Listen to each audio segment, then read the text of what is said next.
GameSpot Cyberpunk 2077 Phantom Liberty review. This is gonna be absolutely hot. Of Night City was in its impressive scope and dazzling visuals, which painted a bleak, neon-lit future dictated by technological exploitation and unfettered capitalism. Within that were tragic human stories to pull at your heartstrings, and a whole lot of violent action often perpetuated by its gameplay systems. But what if you took the best parts of Cyberpunk 2077 and condensed them into a tight, cohesive package for a heart-wrenching political action thriller? That's what Phantom Liberty does as an expansion that seamlessly fits into the original game. It showcases the full potential of Cyberpunk 2077. Mommy. It's just mommy, okay? With a new, captivating story that's intimate, raw, and earnest, told through a strong cast of characters. Its narrative ambitions are contextualized in the missions that drive the plot, which contain top-tier action set pieces to let the revamped RPG mechanics sing, and a variety of tense and well-crafted non-combat scenarios to bring it together. More than anything, Phantom Liberty... Okay, so far, the GameSpot review of Cyberpunk 2077 is a lot of words that don't really mean nothing. Am I watching an episode of The Walking Dead or something? Are only the last 5 minutes of the episode gonna slightly matter but still be kinda lame, and then they have a teaser for the next episode that's the only good part of the episode? Goes above and beyond with not one, but two finales that are wildly different yet equally stunning. Hell, even three when counting the new ending for the original story. It's a fantastic mix of nearly everything you could ask of Cyberpunk, and after taking 30 hours to experience all of its content, I just can't imagine Cyberpunk 2077 without Phantom Liberty. Alright.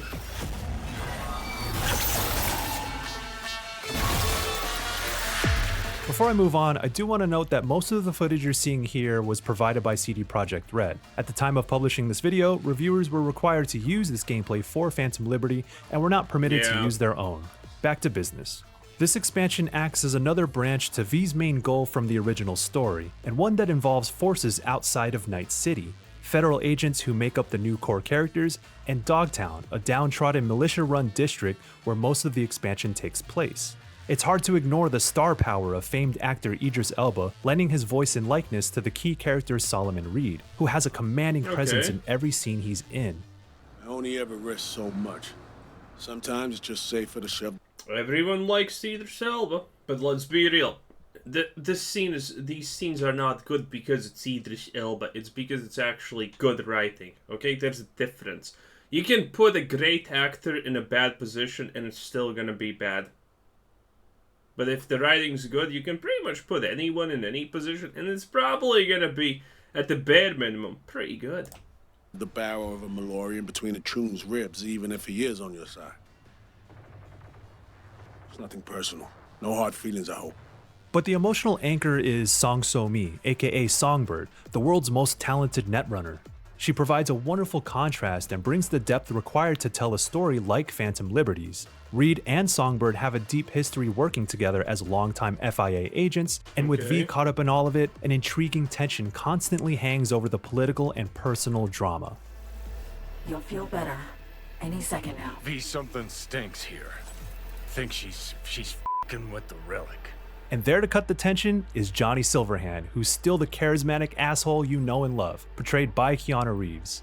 Surprisingly, he's a lot more introspective, opening up in ways that add a new dimension to his character to relate to the events of Phantom Liberty. He often provides sobering perspectives on the most dire situations, and it's a comforting familiarity when he pops up. When you don't know who to trust.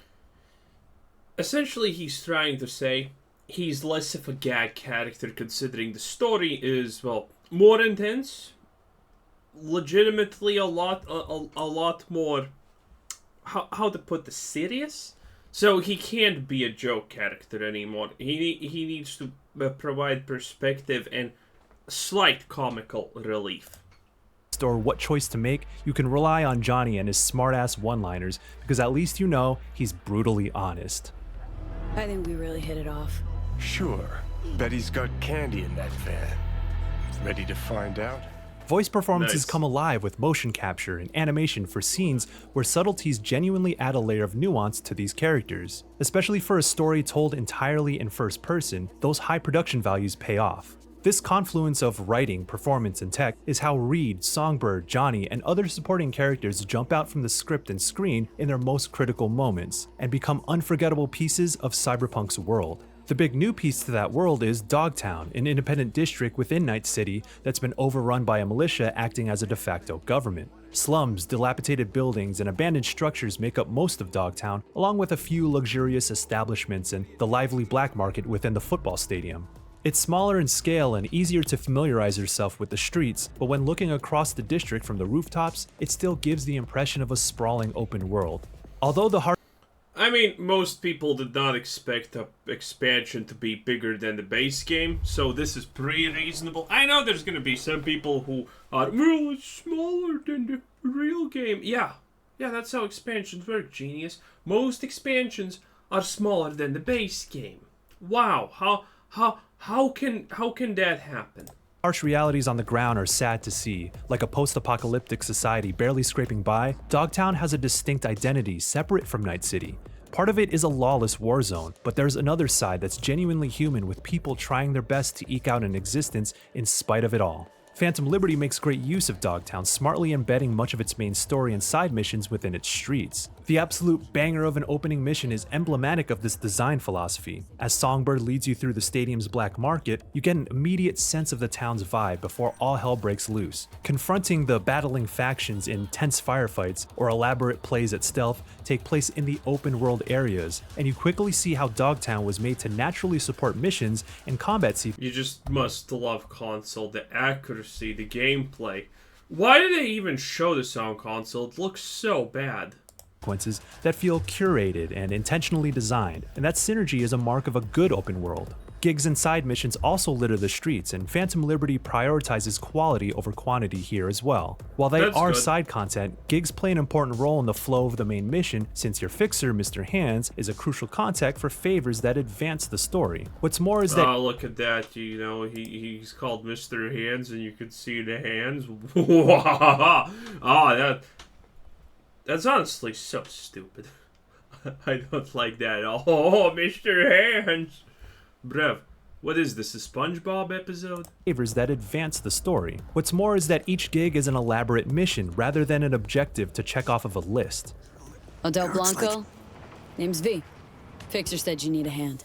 These are action-packed to give them a satisfying gameplay challenge, but they're always accompanied by a heavy decision in the end, which are often made in the heat of the moment. Choices are rarely ever black and white, and these stories paint a vivid picture of what life is like in Dogtown, where the desperation to escape poverty clashes with the very system that people rely on, which also exploits them, grinds them, and spits them out. The results of your decisions may not lead to major revelations, but every gig and side mission is absolutely worth doing. Phantom Liberty also encompasses the 2.0 update, and combat is exciting as ever with explosive set pieces that bring out the best in the overhauled RPG systems. With the revamped perks and skill trees, building your character for specific playstyles has a dramatic effect in combat, and the flexibility of the system, which expertly balances complexity and approachability, means you'll create hybrid approaches. Features like the Hat Queue make Netrunner style builds much more viable and intricate. Lightning fast air dashes combined with blades make you a nimble, lethal target who can deflect bullets back at enemies. Stealth can also be worked into any build because the gameplay systems and level design both support it as a viable option. Cyberpunk isn't rigid, and in fact it pushes you to create hybrid builds. Hey, I love stealth. What can I say? I play everything in stealth. It's the best thing ever. To make use of all weapon types to overcome Phantom Liberty's intense and challenging battles. These distinct abilities in the skill tree are so fun to mix and match, and like great RPGs do, piecing together your favorite gameplay mechanics feels natural. Nice.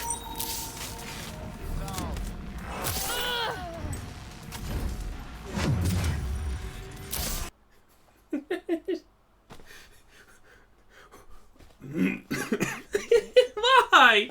Why would you ever showcase anything on console? Use a mouse, please.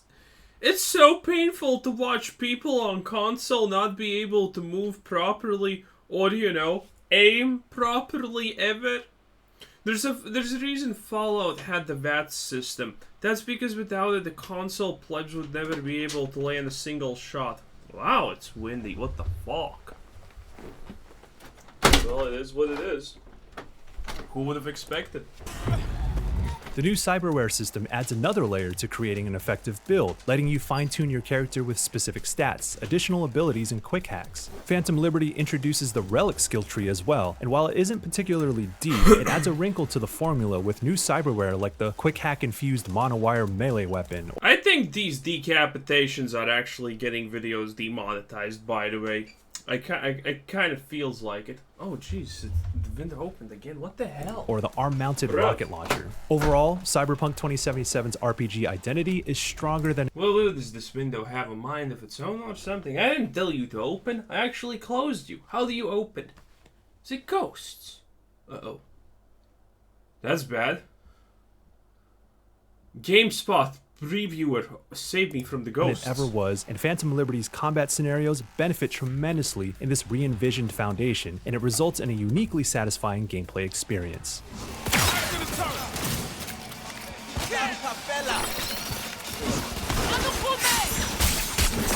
There was never a dull moment when it came to combat, but it's only one part of what Phantom Liberty does so well. Oh, don't the story show draws this! Inspiration Good. Again, those stabby stabs get things demonetized. Spy thrillers, and it's easily seen in the missions where you have to navigate conversations carefully under stressful situations. When it comes down to business, however, making sensible dialogue. Imagine, by the way, having real dialogue options and interesting dialogue that's not written by a 7-year-old like in Starfield. Just imagine the possibilities. The endless fun. Decisions under duress, and often doubting yourself if you made the right one was integral to the experience. Overall, Phantom Liberty isn't so much concerned with giving you freedom to influence outcomes on a large scale until it makes those choices clear. But even when it's on a set track with clear paths, the game is great at contextualizing your decisions to mitigate feelings of pointlessness. Save for a few inconsistencies in dialogue options, its writing is watertight, and I began to care about those minor decisions as I became fully invested in the story and playing the role of my version of V, even if it was just to provoke certain responses. The conversations at Dogtown's park overlooking the unfinished skyscrapers give you time to soak it all in, and sticking around to eavesdrop on conversations between key characters or make a dialogue choice opens small but rewarding opportunities to see characters in a different light. So as small rewarding opportunities are amazing. Every time something small but something that takes into account your choice happens in the game, you love it. Every single time. We all love it because that's the best thing in gaming. Wild as the action may get, there's an ever-present groundedness to the journey, making seemingly inconsequential choices add up to form a believable, personalized understanding of Phantom Liberty. Got this token? Mean anything to you? But I need to make sure. Keeps his cards close, this one. With all that laid bare, Phantom Liberty's crowning achievement is in how it executes its closing hours. With 2 mutually exclusive paths at a turning point in the story, the game takes some wild swings that pay off in spectacularly different ways. They'll hit you with unexpected twists that lead... Yeah, essentially everyone's saying the same thing. If you're playing this game, there's a pretty good reason to make a new character and go the opposite route. Because the outcomes, different. Very different. Very feelable. Leave you questioning whether or not you did the right thing, wondering why you feel empowered yet powerless, and pondering the age-old question, what was it all for? This is one case where I implore anyone who plays it to see both routes. One, because of the drastically different and superb gameplay experiences they offer, but more importantly, together they complete the full picture of Phantom Liberty's ambitious story. And on top of that, the new ending for the original story, earned by fulfilling certain conditions in Phantom Liberty, is the cherry on top. It recontextualizes the cyberpunk journey in powerful fashion. But to talk about the emotions it teased out would be to give away too much. But I must say that CD Projekt Red outdone themselves with this one, delivering the type of ending that very few games are able to get right. So from almost every angle, Phantom Liberty is Cyberpunk 2077 at its best. CD Projekt Red has taken the lessons from the original game and focused on on the parts that mattered most to deliver a thrilling and impactful experience that doesn't overstay its welcome. And although it fits into the original story, it leaves a lasting impression that rewrote my perception of Cyberpunk's world. From a gameplay perspective, Phantom Liberty takes full advantage of the fantastic overhaul of the RPG systems for combat, then elevates the intimate dialogue. GameSpot, isn't this gonna be like one of those rare GameSpot dubs? I honestly came into this fully expecting to just make fun of these guys. I'm not gonna lie. I expected in this video just to fully make fun of these guys, but wow. Dialogue-driven elements that make it unforgettable, and does so in spectacular and inventive fashion in its conclusions. Beneath the violence and edginess, the actual cyberpunk world is always going to be about the toll on human life, and Phantom Liberty largely understands that. It's a cruel, sobering, and bittersweet tale that will stick with you well after V lays down their weapons. Nice. A 10 out of 10. Wow. Okay. Well, that was GameSpot. What can I say? A good video. I, again, completely did not expect this from them. You can't expect trash from GameSpot. Admittedly, you know, it's one of the least trashy sites out there, but, you know, they're still reviewers and journalists, which means they're all corrupt idiots at the end of the day, so you shouldn't expect a lot from them. But this time, I like the things that they said. Is this a 10 out of 10? Hell no, by the way. Absolutely not. Is it good? Yes. But a 10 out of 10? Someone really wants CDPR's next game review code. Losers. Anyway, it is what it is. They probably also rated Starfield a 10 out of 10. So, there you have it. This is a 10 out of 10, and Starfield's a 10 out of 10. It's life, baby. It's life, and it's all corrupt. Anyway, this was Quizzer Said. Thanks for watching. Subscribe if you haven't already, and have a nice day. Bye-bye.